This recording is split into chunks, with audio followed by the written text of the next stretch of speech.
Good morning to all. Myself Vijay Pal, PGT History, Government Senior Secondary School, Rodai Rewadi, Class 11th, Chapter 2nd, लेखन कला और शहरी जीवन part third. I welcome everyone in this topic. पाठ के उद्देश्य. प्यारे बच्चों, इस पाठ के इस भाग 3 के उद्देश्य इस प्रकार हैं. पहला, मेसोपोटामिया अर्थात वर्तमान इराक के शहरी जीवन की विस्तार पूर्वक जानकारी प्राप्त करना. दूसरा, पशुचारक क्षेत्र के एक व्यापारिक नगर अर्थात मारी के बारे में विस्तृत विवरण प्राप्त करना. तीसरा, मेसोपोटामिया संस्कृति में शहरों के महत्व को जानना. और चौथा है मेसोपोटामिया की लेखन कला की देन अर्थात विश्व को मेसोपोटामिया की लेखन कला की किस किस प्रकार की देन है, इस बारे में विस्तार पूर्वक जानकारी प्राप्त करना. पाठ के मुख्य बिंदु. प्यारे बच्चों, जैसा कि आप पहले 2 पार्ट्स में इसके अलग अलग टॉपिक्स को जान चुके हैं, इस पार्ट थर्ड में हम इस चैप्टर के निम्न बिंदुओं के बारे में डिस्कस करेंगे. पहला है शहरी जीवन, जिसमें हम मेसोपोटामिया के शहरी जीवन के बारे में जानकारी हासिल करेंगे.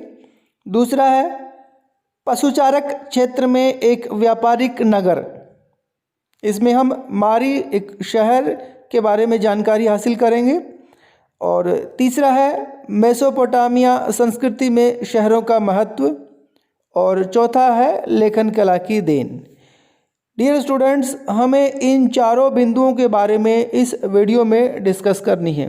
तो आइए शुरू करते हैं एक एक बिंदुओं को एक के बाद एक. शहरी जीवन. प्यारे बच्चों, इस वीडियो के इस भाग का ये हमारा पहला बिंदु है, जिसमें हम मेसोपोटामिया के शहरों और उसके शहरी जीवन के बारे में जानकारी हासिल करेंगे. प्यारे बच्चों, इस पाठ के भाग 2 में हमने मेसोपोटामिया के विभिन्न शहरों के बारे में और उन शहरों के बसने में मंदिरों और राजाओं की भूमिका के बारे में पढ़ा है. इस आधार पर हम ये कह सकते हैं कि समाज का एक उच्च वर्ग, जो काफ़ी संख्या में काफ़ी छोटा था, उसका उद्भव हो चुका था और काफ़ी धन दौलत उस समाज के छोटे से हिस्से के पास थी. इस बात की पुष्टि इस तथ्य से होती है कि बहुमूल्य चीज़ें जैसे आभूषण, सोने के पात्र, सफ़ेद सीपियाँ और लार्जवर्द जड़े हुए लकड़ी के वाद्य यंत्र, सोने के सजावटी खंजर आदि, ये सभी बहुमूल्य चीज़ें विशाल मात्रा में जो महत्वपूर्ण शहर था में राजाओं और रानियों की कुछ कब्रों या समाधियों में उनके साथ दफनाई गई मिली है. लेकिन आम आदमी की स्थिति क्या थी? कानूनी दस्तावेज़ों, जिनमें विवाह और उत्तराधिकार के मामले संबंधित हैं, से पता चलता है कि मेसोपोटामिया के समाज में एकल परिवार को ही आदर्श माना जाता था. हालांकि एक शादीशुदा बेटा और उसका परिवार अक्सर अपने माता पिता के साथ ही रहते थे. परिवार का मुखिया पिता होता था. और हमें यहाँ से मिली जानकारी के आधार पर विवाह की प्रक्रिया या विधि के बारे में भी कुछ जानकारी मिलती है. विवाह करने की घोषणा की जाती थी और वधू के माता पिता उसके विवाह के लिए अपनी सहमति दे देते थे. इसके बाद वर पक्ष के लोग वधू को कुछ उपहार देते थे. जब विवाह की रस्म पूरी हो जाती थी, तब दोनों पक्षों की ओर से उपहारों का आदान प्रदान किया जाता था और एक साथ बैठकर भोजन किया जाता था और फिर मंदिर में जाकर भेंट चढ़ाते थे. जब नव वधू को उसकी सास लेने आती थी, तब वधू को उसके पिता के द्वारा उसकी दाय का हिस्सा यानी कि उसकी आय का हिस्सा दिया जाता था. हालांकि पिता का घर पशुधन, खेत आदि उसके पुत्रों को मिलता था, पुत्रियों को नहीं मिलता था। उर जो मेसोपोटामिया का एक महत्वपूर्ण नगर था, इसकी जानकारी से पता चलता है कि यहाँ साधारण घरों की खुदाई 1930 के दशक में व्यवस्थित ढंग से की गई थी। यहाँ टेढ़ी मेढ़ी व संकरी गलियाँ पाई गई हैं, जिससे ये पता चलता है कि पहिए वाली गाड़ियाँ वहाँ के घरों तक नहीं पहुँच पाती थी। शायद अनाज के बोरे और ईंधन के गट्ठे गधों पर लाद कर ले जाए जाते थे। पतली व घुमावदार गलियाँ तथा घरों के भूखंडों का एक जैसा आकार न होने से यह निष्कर्ष निकलता है कि नगर नियोजन की पद्धति का अभाव था। वहाँ अर्थात उर में गलियों के किनारे जल निकासी के लिए उस तरह की नालियाँ नहीं थी जैसे कि उसके समकालीन नगर मोहनजोदड़ो में पाई गई हैं।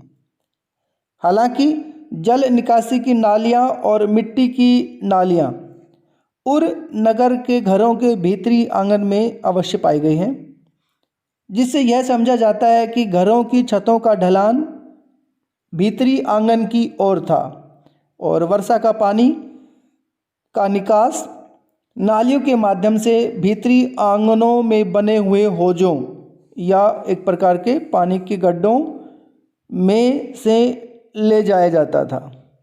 शायद यह इसलिए किया जा गया होगा कि एक साथ तेज़ वर्षा आने पर घर के बाहर की कच्ची गलियां कहीं बुरी तरह कीचड़ से ना भर जाएं।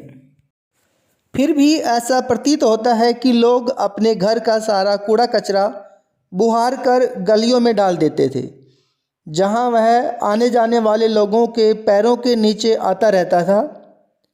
इस प्रकार बाहर कूड़ा डालते रहने से गलियों की सतहें या लेवल्स ऊंचे उठ जाते थे, जिसके कारण कुछ समय के बाद घरों की दहलीजों को भी ऊंचा उठाना पड़ता था ताकि वर्षा के बाद कीचड़ बहकर घरों के भीतर ना जा सके।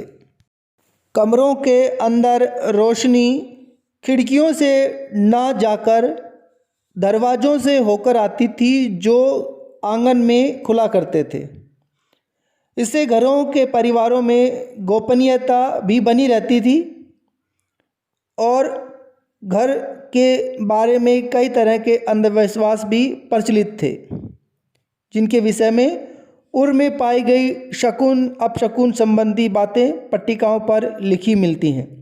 जैसे घर की देहली ऊंची उठी हुई हो तो वह धन दौलत लाती है, और सामने का दरवाज़ा अगर किसी दूसरे के घर की ओर न खुले तो वह सौभाग्य प्रदान करता है। इसी तरह अगर घर का लकड़ी का मुख्य दरवाज़ा भीतर की ओर न खुलकर बाहर की ओर खुले तो पत्नी अपने पति के लिए यंत्रणा का कारण बन जाएगी। उर में नगरवासियों के लिए एक कब्रिस्तान भी था, जिसमें शासकों तथा जनसाधारण की समाधियां पाई गई हैं, लेकिन कुछ लोग साधारण घरों के फर्शों के नीचे भी दफनाए हुए पाए गए थे। पशुचारक क्षेत्र में एक व्यापारिक नगर। प्यारे बच्चों, यह हमारे इस भाग का दूसरा बिंदु है, जिसमें हमें यह देखना है कि पशुचारक क्षेत्र में एक जो व्यापारिक नगर अर्थात मारी जो नगर है, वहाँ किस प्रकार की क्रियाएं की जाती थी। 2000 ईसा पूर्व के बाद मारी नगर शाही राजधानी के रूप में खूब फला फूला।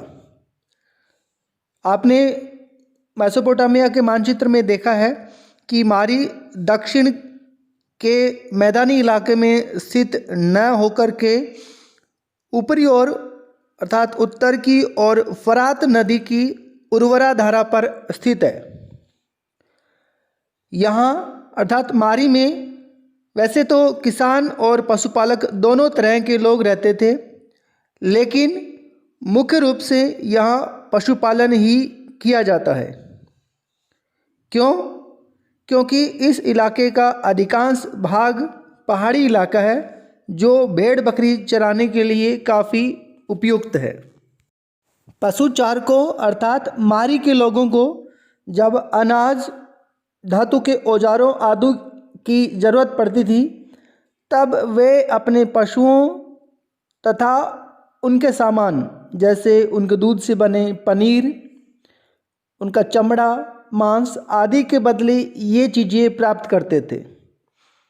बाड़े में रखे जाने वाले पशुओं के गोबर से बनी खाद भी किसानों के लिए काफ़ी उपयोगी होती थी। लेकिन फिर भी गडरियों और किसानों के बीच कई बार झगड़े होते रहते थे। गडरिये कई बार अपनी भेड़ बकरियों को पानी पिलाने के लिए किसानों के द्वारा बोए हुए खेतों से अपने पशुओं को गुजार कर ले जाते थे, जिससे किसान की फसल को नुकसान पहुंचता था। ये गडरिये खानाबदोश अर्थात घुमंतू होते थे और कई बार किसानों के गांव पर हमला बोलकर उनका इकट्ठा किया हुआ धन लूट लेते थे। दूसरी ओर कई बार ऐसा भी होता था कि बस्तियों में रहने वाले लोग अर्थात किसान भी इन पशु चारकों का रास्ता रोक देते थे और इन्हें अपने पशुओं को नदी नहर तक ले जाने नहीं देते थे। मेसोपोटामिया के इतिहास पर नज़र डालें तो पता चलेगा कि वहाँ के कृषि से समृद्ध हुए मुख्य भूमि प्रदेश में यायावर समुदायों के अर्थात घुमंतू समुदायों के झुंड पश्चिमी मरुस्थल से आते रहते थे। ये गडरिये गर्मियों में अपने साथ इस उपजाऊ क्षेत्र में बोए हुए खेतों में अपनी भेड़ बकरियां ले आते थे।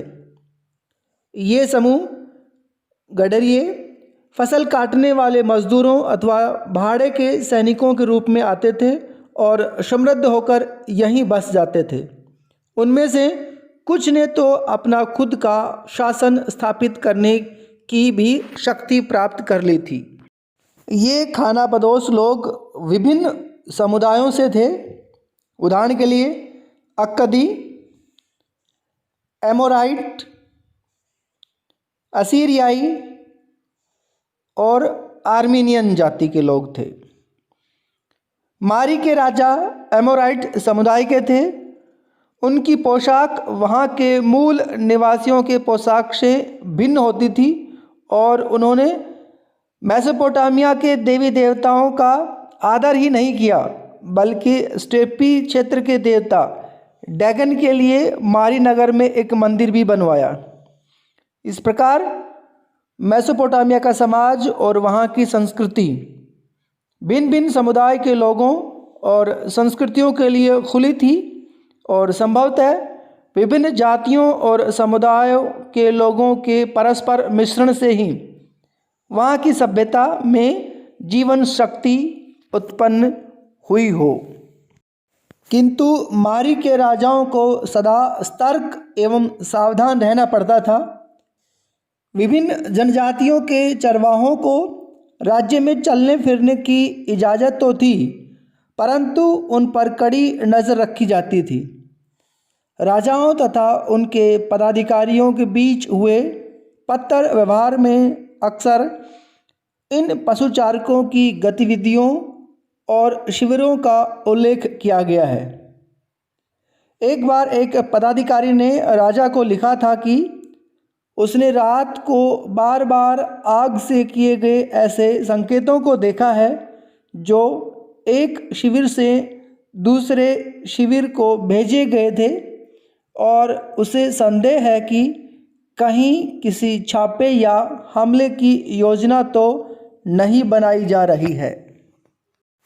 मारी नगर एक अत्यंत महत्वपूर्ण व्यापारिक स्थल पर स्थित था, जहां से होकर लकड़ी, तांबा, रांगा, तेल, मदिरा और अन्य कई किस्मों का माल नावों के जरिए फरात नदी के रास्ते दक्षिण और तुर्की, सीरिया और लेबनान के ऊंचे इलाकों के बीच लाया और ले जाया जाता था। मारी नगर व्यापार के बल पर समृद्ध हुए शहरी केंद्र का एक अच्छा उदाहरण है। दक्षिणी नगरों को घिसाई पिसाई के पत्थर, चक्कियाँ, लकड़ी और शराब तथा तेल के पीपे ले जाने वाले जलपोत मारी में रुका करते थे। मारी के अधिकारी जलपोत पर जाया करते थे और उस पर लदे हुए सामान की जांच करते थे और उसे आगे बढ़ने की इजाज़त देने से पहले उसमें लदे माल की कीमत का 10% प्रभार वसूल करते थे। सबसे महत्वपूर्ण बात यह है कि कुछ पट्टिकाओं में साइप्रस के द्वीप अलाशिया से आने वाले तांबे का उल्लेख मिला है।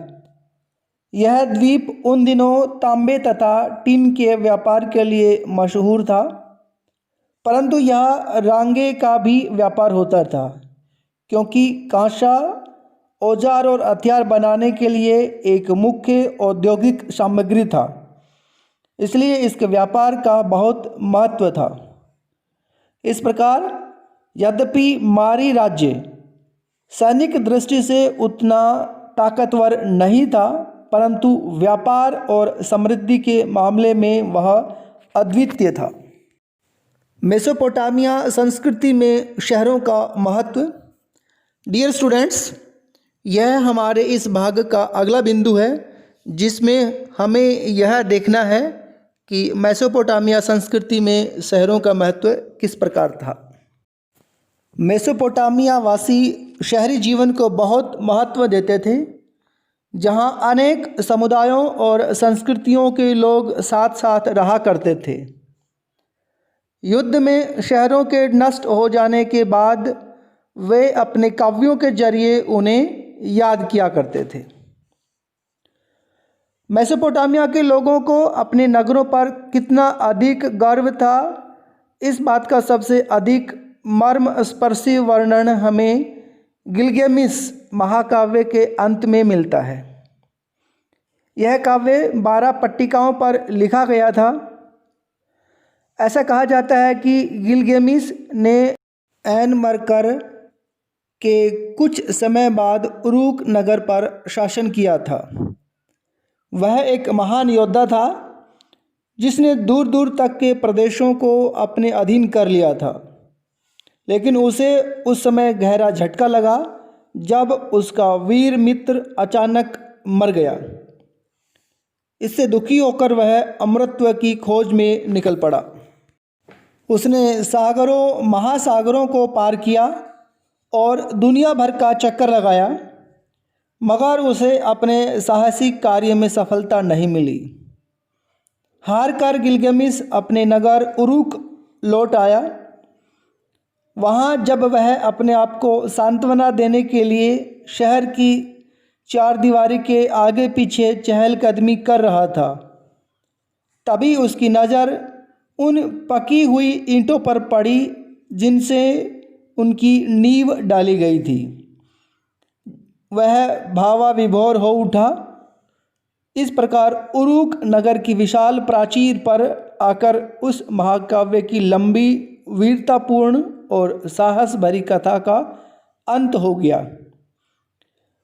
यहाँ गिलगेमिस एक जनजातीय योद्धा की तरह यह नहीं कहता कि उसका अंत निश्चित है, पर उसके पुत्र तो जीवित रहेंगे और इस प्रकार नगर का आनंद लेंगे। इस प्रकार उसे अर्थात गिलगेमिस को अपने ही नगर में सांत्वना मिलती है, जिसे उसकी प्यारी प्रजा ने बनाया था। लेखन कला की देन।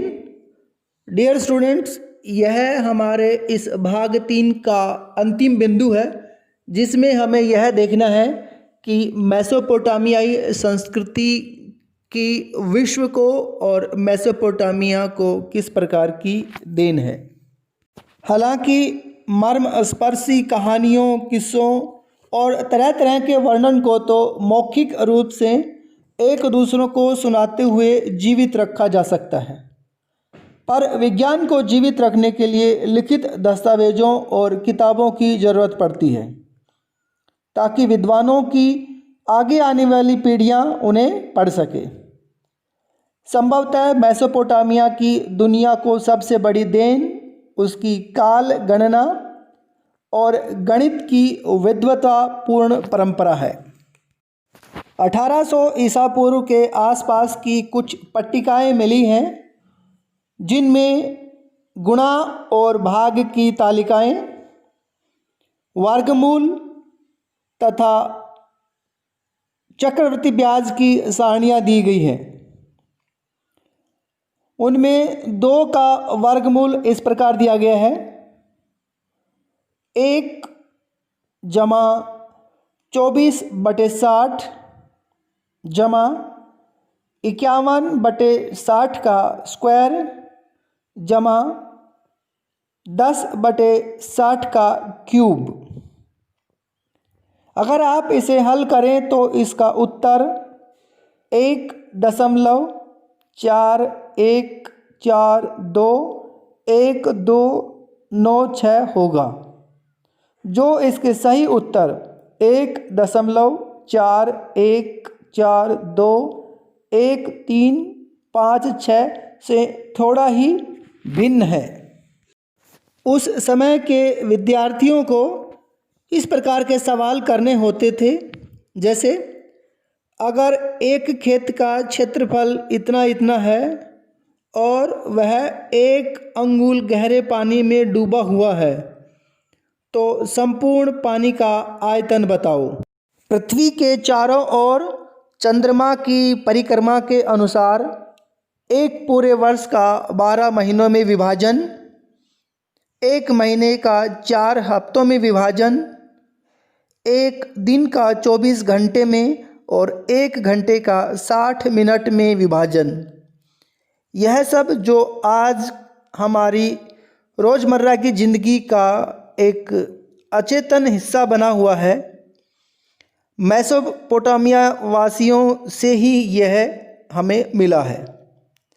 समय का ये जो विभाजन ऊपर बताया गया है, यह सिकंदर के उत्तराधिकारियों ने अपनाया। वहाँ से वह रोम गया और फिर रोम से इस्लाम की दुनिया को मिला और फिर इस्लाम से यह मध्य युगीन यूरोप में पहुँचा। जब कभी सूर्य और चंद्र ग्रहण होते थे तो वर्ष, मास और दिन के अनुसार उनके घटित होने का हिसाब रखा जाता था। इसी प्रकार रात को आकाश में तारों और तारामंडल की स्थिति पर बराबर नज़र रखते हुए उनका भी हिसाब रखा जाता था।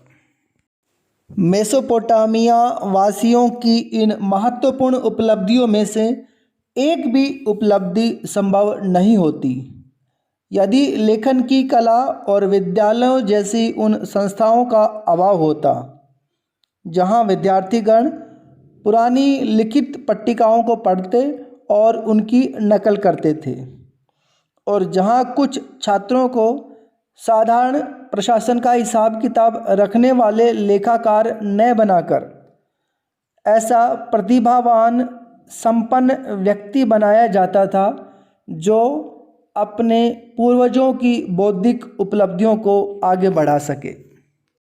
यह सोचना गलत होगा कि मेसोपोटामिया के शहरी लोग आधुनिक तौर तरीकों से परिचित नहीं थे, क्योंकि वो अपने संस्कृति से जुड़ी सभी चीज़ों को सुरक्षित रखते थे। इसके लिए उन्होंने पुस्तकालय बनवाए और उनका ठीक प्रकार से रख रखाव भी किया जाता था। पाठ की दोहराई। प्यारे बच्चों, इस भाग 3 के चारों बिंदुओं पर चर्चा करने के बाद आइए देखते हैं कि हमने पाठ में क्या पढ़ा है। मेसोपोटामिया अर्थात वर्तमान इराक के शहरी जीवन की विस्तार पूर्वक जानकारी प्राप्त की है।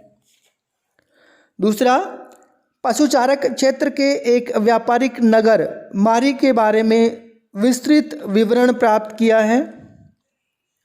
तीसरी बात, मेसोपोटामियाई संस्कृति में शहरों के महत्व को जाना है।